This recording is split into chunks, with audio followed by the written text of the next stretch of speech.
अस्सलामुअलैकुम everyone, I am doctor Shanza Tahir and आप देख रहे हैं डॉक्टर मोटिवेशन। आज की वीडियो के अंदर मैं आपके साथ डिस्कस करने लगी हूँ how to score 85 out of 85 in biology. और ये बेसिकली हमारे पास 12th क्लास की बायोलॉजी के बारे में गाइड है। एक मैं आपके साथ कंप्लीट गाइड शेयर कर चुकी हूँ तमाम साइंस सब्जेक्ट्स की, तो अगर आपने वो नहीं देखी तो आप उससे भी फ़ायदा उठा सकते हैं। एंड ये बेसिकली हमारे पास बायोलॉजी की सेकेंड ईयर के एग्ज़ाम्स के लिए, जैसे कि आपके एग्ज़ाम्स में जस्ट 20 डेज़ रह गए हैं, तो I thought to make video for you ताकि आपके लिए आसानी हो जाए। एंड इंशाल्लाह आप 8 चैप्टर्स करके भी आप 85 आउट ऑफ 85 स्कोर कर सकते हैं इन your biology exam. That is possible. जल्दी से हम स्टार्ट करते हैं अपनी वीडियो को। अगर आप चैनल पर नए हैं तो जल्दी से आपने सब्सक्राइब कर देना है एंड बेल आइकन को प्रेस करें ताकि आपको आने वाली मजीद वीडियोस मिलती रहें। First of all I want to discuss with you books. आपको बुक्स कौन सी यूज़ करनी है, तो आपको सबसे पहले तो अपनी बोर्ड की बुक इस्तेमाल करनी है। चाहे आप पंजाब बोर्ड से हैं, आप पीटीबी की बुक इस्तेमाल करेंगे, आप सिंध बोर्ड से हैं, आप फेडरल से हैं, जहाँ से भी हैं आपने सबसे पहले अपनी बुक को फोकस करना है। नेक्स्ट पर आप कोई भी गाइड बुक इस्तेमाल कर सकते हैं, तो बहुत सारी अच्छी अच्छी गाइड बुक्स हैं। एक स्कॉलर सीरीज होती है, एक A+ है हमारे पास गाइड बुक जो बहुत अच्छी है, एक कॉलेज बायोलॉजी होती है वो भी काफ़ी अच्छी है, तो आप इनमें से कोई भी इस्तेमाल कर सकते हैं। पर्सनली जो मैंने खुद इस्तेमाल की थी वो स्कॉलर्स बायोलॉजी थी और वो बहुत अच्छी बुक है। मैंने बायो के लिए भी वो इस्तेमाल की थी, मैंने अपनी केमिस्ट्री के लिए भी एंड मैंने अपनी फिज़िक्स के लिए भी वो ही इस्तेमाल की थी। और उसके अंदर फिज़िक्स के जो वो शॉर्ट क्वेश्चंस होते हैं, एक्सरसाइज के शॉर्ट क्वेश्चन, वो बहुत अच्छे लिखे हुए हैं। वर्ड टू वर्ड वहाँ से ही करने होते हैं। तो आपने अगर फिज़िक्स के लिए भी लेनी है तो आपने स्कॉलर बायोलॉजी को प्रेफर करना है। वैसे आप इन तीनों में से कोई भी ले सकते हैं। हमारे पास A+ है, हमारे पास कॉलेज बायोलॉजी है और हमारे पास स्कॉलर बायोलॉजी है। आप इनमें से कोई भी ले सकते हैं, दीज आर वेरी गुड। लेकिन मेरा जो पर्सनल एक्सपीरियंस है वो स्कॉलर बायोलॉजी के साथ है, तो मुझे वो पर्सनली बहुत पसंद थी। तो मैं आपको ज़रूर रिकमेंड करूँगी कि आपने एक गाइड बुक जो अपने साथ रखनी है, that would be scholar biology. उसके अंदर सारी आपके लॉन्ग क्वेश्चन की हेडिंग्स बनी होती हैं, आपके लास्ट में MCQs भी दिए होते हैं फॉर द प्रैक्टिस, ताकि आप प्रैक्टिस उस MCQs की भी वहाँ से कर सकें। और वहाँ काफ़ी अच्छे एमसीक्यूज़ हैं और काफ़ी ज़्यादा वहाँ से ही रिपीट हो जाते हैं। जैसे आपके 17 एमसीक्यूज़ आते हैं, तो मेजॉरिटी वहाँ से 14-15 तक रिपीट हो जाते हैं, वही एमसीक्यूज़ जो एक्सरसाइज़ेज़ के होते हैं।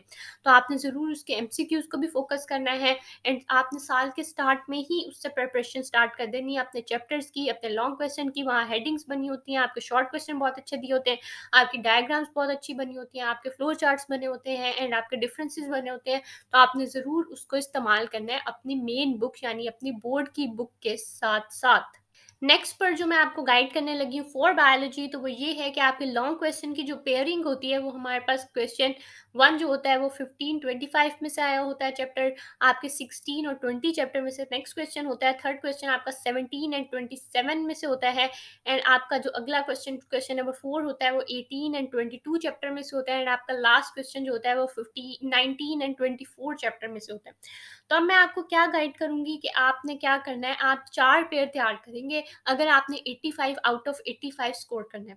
तो मैं कौन-सा पेयर आपको कहूँगी कि आप तैयार ना करें, जो बहुत ही मतलब कि आपके लिए मुश्किल भी होता है तैयार करना, 18 और 22। मैंने उसको हाइलाइट भी किया हुआ है, तो ये पेयर जो है ये आप छोड़ सकते हैं अगर आपने 85 आउट ऑफ 85 स्कोर करने हैं, तब भी आप ये पेयर छोड़कर 85 आउट ऑफ 85 स्कोर कर सकते हैं। बाकी 4 पेयर को आपने बहुत अच्छे से तैयार करना है।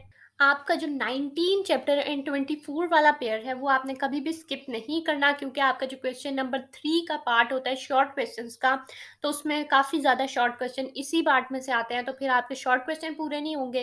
तो इसलिए आपने इस पार्ट को ज़रूर करना है। एंड मैं आपको गारंटी करती हूँ अगर आप ये 4 पेयर तैयार कर लेते हैं, मैं भी अपनी बारी में यही 4 पेयर तैयार करके गई थी और मैंने 85 आउट ऑफ 85 स्कोर किया हुआ है। इट इज़ पॉसिबल, कोई भी चीज़ इम्पॉसिबल नहीं हुआ करती। आपको जस्ट थोड़ी-सी मेहनत करनी है, थोड़ा-सा स्मार्ट वर्क करना है, हार्ड वर्क के साथ-साथ, and you can S it as well. ठीक है? तो आपने 19 और 24 वाले पेयर को नहीं छोड़ना, आपने 85 आउट ऑफ 85 स्कोर करना है, तो आप एक पेयर छोड़ सकते हैं जो 18 और चैप्टर 22 का है। नेक्स्ट पर मैं आपको गाइड करती हूँ कि आपके शॉर्ट क्वेश्चंस के कौन से चैप्टर हैं जो आपने तैयार करने हैं, और ये चैप्टर जस्ट आपने शॉर्ट क्वेश्चन के लिए तैयार करने हैं। आपका चैप्टर नंबर 23 है, 21 है एंड 26 है।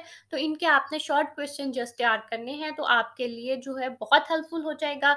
ये बहुत अच्छी स्ट्रेटजी है फॉर 85 आउट ऑफ 85 स्कोरिंग। तो आपने ये 3 चैप्टर्स जो है अपने शॉर्ट क्वेश्चन के लिए तैयार करने हैं। अब नेक्स्ट पर जो क्वेश्चन मुझे बार-बार आ रहा था, दैट इज़ कि how to score full marks. तो जो स्ट्रैटेजी मैं आपको बताने लगी हूँ, that is so helpful to gain full marks in your biology exam. तो आपने क्या करना है, फर्स्ट ऑफ ऑल तो आपने 4 पेयर तैयार करने हैं फॉर द लॉन्ग क्वेश्चन, यानी 4 जो पेयर मैंने आपको लॉन्ग क्वेश्चंस के बताए हैं, आपने उनको अच्छे से तैयार करना है। एंड उसके बाद आपने जो शॉर्ट क्वेश्चन वाले मैंने आपको 3 चैप्टर बताए हैं, 23, 21 एंड चैप्टर 26, तो आपने उनको अच्छे से करना है। तो इसके बाद मैं नहीं कर मेरे ख्याल से कुछ बाकी नहीं रह जाता कि आपके फुल मार्क्स ना आए। और मैंने भी यही तैयार करके अपने बारी में फुल मार्क्स गेन किए थे, तो आपने भी यही तैयार करने हैं to gain full marks in biology exam. Next पर एक और क्वेश्चन जो मुझे आ रहा था कि जिन्होंने जस्ट पास होना है, जिन्हें सिर्फ ये है कि वो सिर्फ पास होना चाहते हैं, तो वो क्या स्ट्रेटजी पर अमल करें। तो मैं उनको बताती हूँ कि आपने क्या करना है, आपने अपने शॉर्ट क्वेश्चंस पर बहुत ज़्यादा फोकस करना है, क्योंकि शॉर्ट क्वेश्चन आपको बहुत ज़्यादा हेल्प करते हैं आपके पास होने के लिए। क्योंकि पास अगर सिर्फ आप शॉर्ट क्वेश्चन भी अटेम्प्ट कर आते हैं, तो आप पास हो जाते हैं आराम से। उसके बाद जो आपने लॉन्ग क्वेश्चन के पेयर तैयार करने हैं, तो वो आपने पेयर तैयार करने हैं 15-25, 16-20 और 19-24 या 17-27। इनमें से कोई भी आप चॉइस है, आप इनमें से कोई भी कर सकते हैं। यानी आपने 3 लॉन्ग क्वेश्चन के पेयर तैयार करने हैं एंड जस्ट आपने शॉर्ट क्वेश्चन करने हैं। एंड आप इंशाल्लाह पास से बहुत अच्छे मार्क्स लाएँगे। आपके 85 में से 60-70 तक मार्क्स तो इंशाल्लाह आ जाएँगे, ठीक है? तो अगर आप इस स्ट्रैटेजी पर अमल करते हैं। नेक्स्ट पर एक और क्वेश्चन जो मुझे बार-बार आ रहा था कि 85 आउट ऑफ 85 पॉसिबल है हमारे 8 चैप्टर्स करने के बाद। तो yes, it is possible, just आपको थोड़ी-सी मेहनत करनी पड़ेगी। आपको अपने लॉन्ग क्वेश्चन के पेयर्स को अच्छे से तैयार करना है। आपने अपने शॉर्ट क्वेश्चन वाले चैप्टर्स को अच्छे से करना है एंड इंशाल्लाह आप 85 आउट ऑफ 85 स्कोर करेंगे। मैं आपके लिए पेपर प्रेजेंटेशन की वीडियो भी बना चुकी हूँ। आपने अपने पेपर को उसी तरह से प्रेजेंट करके आना है। आपने अपने लॉन्ग क्वेश्चन के अंदर हेडिंग्स बनानी है। जैसे कि आपके पास माइटोकॉन्ड्रिया का क्वेश्चन आ जाता है, तो फर्स्ट ऑफ ऑल आपने लिखना है डिस्कवरी किसने की थी, डिस्कवरी की हेडिंग बनानी है। देन आपने उसके स्ट्रक्चर की हेडिंग बनानी है। आप उसमें फ्लो चार्ट बना सकते हैं। स्ट्रक्चर में आपने स्ट्रक्चर में डायग्रामेटिक रिप्रेजेंटेशन की हेडिंग देनी है एंड आपने उसकी डायग्राम बनानी है। उसके बाद आप उसकी फंक्शन की हेडिंग दे सकते हैं एंड फंक्शन में आपने उसके फंक्शन के पॉइंट्स लिखने हैं। उसके बाद आप एक कंक्लूजन की हेडिंग दे सकते हैं एंड अपनी सारी बात को आप स्ट्रक्चर और फंक्शन को एक बार कंक्लूड कर सकते हैं कि हमारी डेली लाइफ के अंदर माइटोकॉन्ड्रिया का क्या फंक्शन है। हमें एटीपी चाहिए होती है हर काम करने के लिए, इंसान को फंक्शन करने के लिए एनर्जी चाहिए और वो एटीपी की फॉर्म में हमारी बॉडी में इस्तेमाल होती है। तो इस तरह से आप अपने क्वेश्चन को कंक्लूड कर सकते हैं और मेरा नहीं ख्याल कि इसके बाद कि आपका चेकर आपको पूरे मार्क्स नहीं देगा। आपके लॉन्ग और शॉर्ट क्वेश्चन जहाँ पर भी डायग्राम पॉसिबल हो, आपने हर क्वेश्चन के अंदर बायोलॉजी के अंदर खसूसी तौर पर अपनी डायग्राम ज़रूर ऐड करके आनी है। अब मैं जल्दी से आपके लिए कंक्लूड कर देती हूँ कि आपने अपने बायोलॉजी के एग्जाम के अंदर करना क्या है। सबसे पहले तो आपने अपने एमसीक्यूज को बहुत अच्छे से तैयार करना है। ये उन बच्चों के लिए जिन्होंने फुल मार्क्स गेन करने हैं।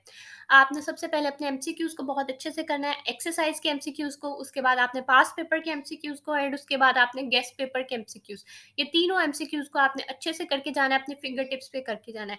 सेकेंडली, आपने शॉर्ट क्वेश्चंस के अंदर अपनी डेफिनेशन लिखनी है। हर चीज़ के अंदर आपने डायग्राम बनाने की ज़रूर कोशिश करनी है। जहाँ भी डायग्राम आती हो आपने वहाँ ज़रूर बनानी है। आप अपने शॉर्ट क्वेश्चन को बुलेट पॉइंट्स के अंदर लिख के आना है। आपने अपने इंपॉर्टेंट पॉइंट्स को हाईलाइट करना है एंड आपने साथ ही साथ अपने चेकर के लिए ईज़ करके आना है। एक वो बच्चा जिसने अपने पूरा पैराग्राफ लिखा हुआ है और एक वही बच्चा जिसने अपने इंपॉर्टेंट पॉइंट्स को हाईलाइट किया है और बुलेट पॉइंट में लिखा है। तो चेकर को ढूँढने की ज़रूरत नहीं पड़ी, जस्ट वो उसकी एक नज़र पड़ी और उसको पता चल गया कि आपको सब कुछ आता है। लेकिन एक बच्चा जिसने पूरा पैराग्राफ लिखा हुआ है तो उसको ढूँढना पड़ा, तो उसको मुश्किल हुई है, तो ऑटोमैटिकली वो आपको ज़्यादा मार्क्स देगा उसकी निस्बत में, ठीक है? और थर्ड पर जो इम्पोर्टेंट गाइड है फॉर द लॉन्ग क्वेश्चन वो ये है, आपने हेडिंग्स बनानी है, आपने फ्लो चार्ट्स बनाने हैं, आपने डायग्राम्स बनानी है। अपने लॉन्ग क्वेश्चन के अंदर, एंड आपने लॉन्ग क्वेश्चन के 4 पेयर एटलीस्ट तैयार करके जाना है टू गेन 85 आउट ऑफ 85। और आपने वो लॉन्ग के पेयर चूज़ करने हैं जिसके अंदर आपको डायग्राम आती है, जिसके अंदर आपको फ्लो चार्ट आता है, जिसके अंदर आपका मटेरियल बहुत अच्छा है, जिस क्वेश्चन को आप दूसरों से यूनिक बना सकते हैं, आपने वही क्वेश्चन अटेम्प्ट करना है। आपने कोई सादा-सा क्वेश्चन अटेम्प्ट करने की ट्राई नहीं करनी, क्योंकि आपके चेकर को नहीं पता आपने पूरा साल कितना पढ़ा है, आप एक टॉपर स्टूडेंट हैं या आप एक एवरेज स्टूडेंट हैं। आपने अपने पेपर के ज़रिए से उसको बताना है कि आप एक टॉपर स्टूडेंट हैं और आपको फुल मार्क्स चाहिए, ठीक है? That is all from my side. I have tried my best. मैंने एक-एक पॉइंट को बहुत एलैबोरेट करके आपके साथ डिफाइन किया है। अगर आपका फिर भी कोई क्वेश्चन हो तो आप मुझे कमेंट डाउन कर सकते हैं। Thank you so much.